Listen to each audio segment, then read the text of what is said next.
Sveiki, apie derybas iš mašinos galo.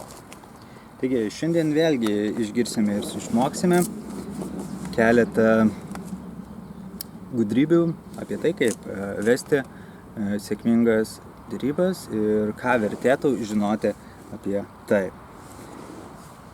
Taigi, šiandienos viena iš pirmųjų pastabų apie tai, kaip kontrolę pokalbiuose reikia susigrąžinti, būtent keliančiuose mūsų gyvenimą į svarbius reikalus. Tai pats pirmiausias kasdieninis derybų įgūdis reikėtų įveikti savo priešiškumą. Nes kartais mes tiesiog turime išankstinius vertinimus, išankstinės nuostatas prieš tam tikrus žmones, situacijas ar sprendimus. Ir tokiu būdu, net neprasidėjus, jau sukuriame galimybę susikirsti, nes mūsų pačių priešiškumas, nenoras ieškoti sprendimo, išklausyti alternatyvių idėjų, sukuria kliuvinį. Tai visų pirma, nebūkime kliūtys patys, nes derybose turi laimėti visi ir turi derybų, tai yra oponentas, tai yra kaip derybų partneris, kita pusė.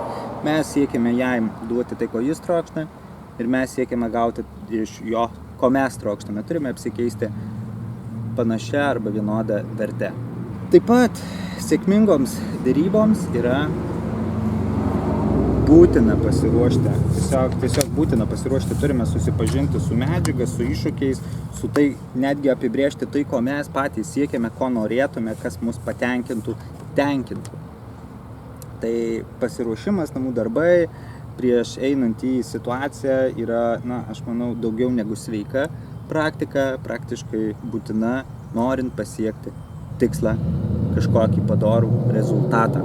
Tai jeigu tai darote nepasiruošę, tai naivu ir manyti, daug tikėtis, prašyti, kad aplinkybės jūs apdaunos. Taigi, tęsime toliau. Iš tikrųjų, visose derybose kiekviena, net ir mažiausia informacijos detalė padeda atmesti arba patvirtinti tam tikras hipotezes.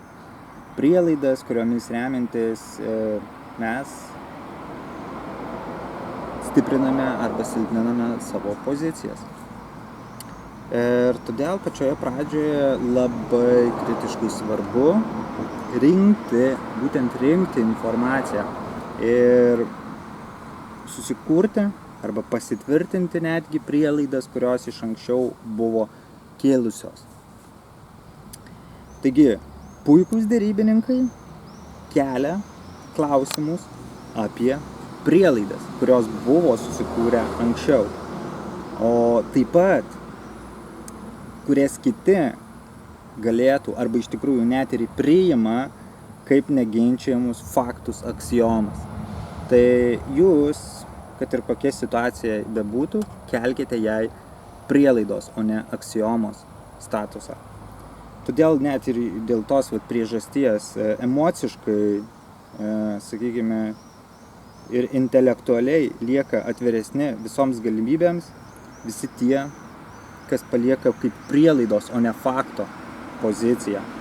Todėl nebūkite tikri dėl nieko, tiesiog dėkite pliusus ir minusus, didinkite arba mažinkite procentą tos pozicijos, kurią kita pusė jums pateikė.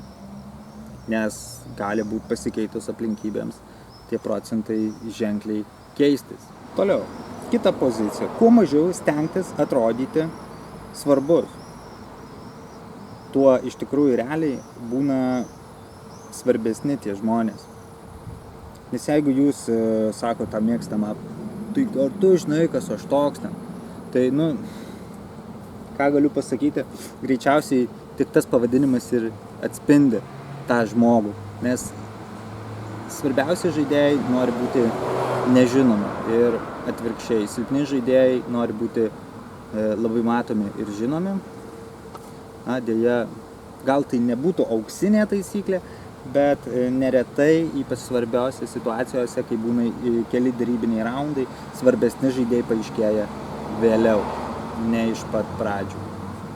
Bet tai nėra visur pritaikoma, tačiau tai kaip taktika didesnėse pakopinėse dėrybose dažniausiai atsiskleidžia, jog vadovai nebūna pirmam fronte visų dėrybų ir tik tais, jeigu nepavyksta, vėliau jie atsiskleidžia.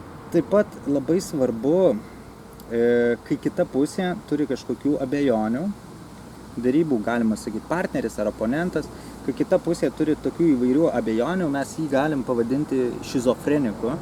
Ir, čia dėl savo vidinio tokio susitarimo, reiškia, mes norim su kitu susitarti, bet jis turi abejonių, tai kaip šizofrenikas.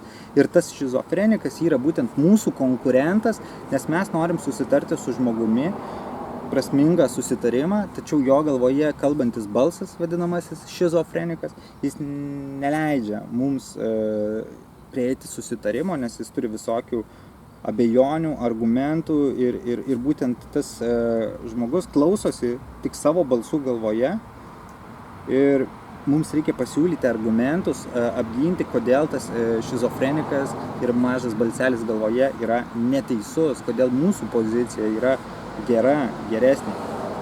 Todėl, jeigu įtarėte, ką kitas gali bijoti, nenorėti, būtent įvardinti tas baimės ir jas paneigti, tai padėtų stiprinti jūsų kaip derybininko poziciją, gaunant rezultatą, kurio siekite. Toliau. Mūsų mintys sukuria išankstinį nusistatymą. Tai pirmo įspūdžio efektas ir jis yra labai stiprus.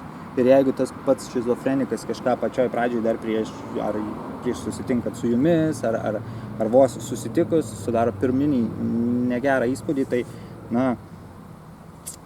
tas įspūdis yra paveikus. Ir tie žmonės, užuot susitelkę, kas iš tikrųjų vyksta, jie tiesiog bando patvirtinti tą pirmąjį įspūdį savo vėlgi mintimis.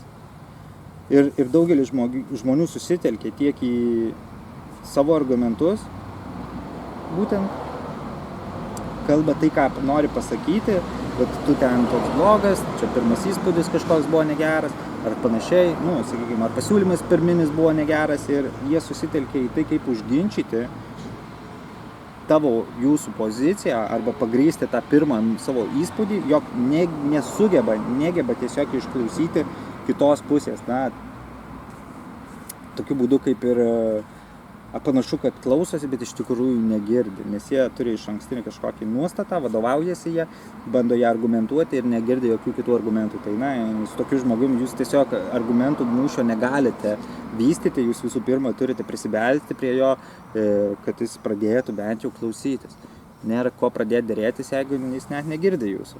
Todėl, reiškia, veidrodinė taktika yra negalvoti apie tai, kaip atsakysi, savo kažkokiu argumentų ieškoti, o visą savo dėmesį skirti būtent, ką sako pašnekovas. Tai vadinamasis yra aktyvusis klausymas. Ir kai kalba jūsų pašnekovas, jūs turite iš tikrųjų klausytis. Tai padėtų sukurti ryšį ir tai išgirsti, ką jisai kalba, ko jisai iš tikrųjų siekia, nori, arba ką jo argumentai rodo, ko jisai siekia. Nebūtinai jisai nori ir siekia to, ką sako, bet kažkas slepiasi už tų argumentų. Ir jeigu jūs galvosite apie kažkokį atsakymą, kaip kontr atsakyti, galite tiesiog neišgirsti kažkokių svarbių konteksto arba tarp eilučių skambančių detalių, minčių, kurios nėra taip tiesiai šviesiai matomos, o ką nori pašnekovas pasakyti, nes ne visada yra paprasta ir lengva pačiam įvardyti savo norus ir troškimus, tai ko sieki, tai ko nori, o tik tai galvoja, kad tam tikros priemonės padės tai pasiekti ir vat, būtent dažnai žmonės apie tas priemonės ir kalba. Sako, man reikia ten, žinai, plaktuko, tas anas, aš ten statysiu kažką. Nu, jeigu jūs girdit, kad jam reikia plaktuko ir apie tai te kalbate, tai, na, siauras mąstymas, galima klausti, kam tau reikia, ką statysi, ten dydis, diametras, visą kitą, ir jūs galėsite parduoti tinkamą daiktą už gerą kainą, sakykime, o ne būtent nusiderės jisai ten ar panašiai. Tai girdint tikrai, kas slepiasi už tų argumentų, kokie lūkesčiai yra, galima pasiūlyti tai, ko iš tikrųjų reikia ir tokiu būdu gausite būdų didesnę vertę vienas iš kito. Tai vadinasi aktyvusis klausimas, tiek pats turite aktyviai klausytis, tiek suprasti, kad kitas gali jūsų ir iš tikrųjų nesiklausyti, tik tai panašu, kad klausytis. Ir jūs, na, turėsite mokėti perlipti tuos barjerus, tai yra galbūt tiesiog pradžioj pradėti išklausyti jums, jūsų pašnekovą, kad vėliau jis galėtų atsiverti jūsų žodžiams ir mintims ir tikslams ir poreikiams. Tai kartais reikia tiesiog, kaip sakant, priimti pirmą kitą, o po to būsite priimtas ir jūs. Čia kalba apie informaciją, bet ir šiaip gyvenime daug ir visur tai gali veikti.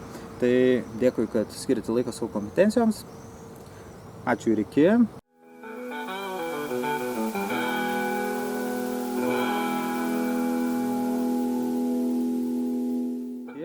Ir pasižiūrim aplinką. Praeitą kartą net pamiršau pafilmuoti, tai pafilmuojam dabar. Taip. Štai kelias čia, važinėjo mašinos. Kažkoks parkas mažytis. Sena Alytaus duoninė.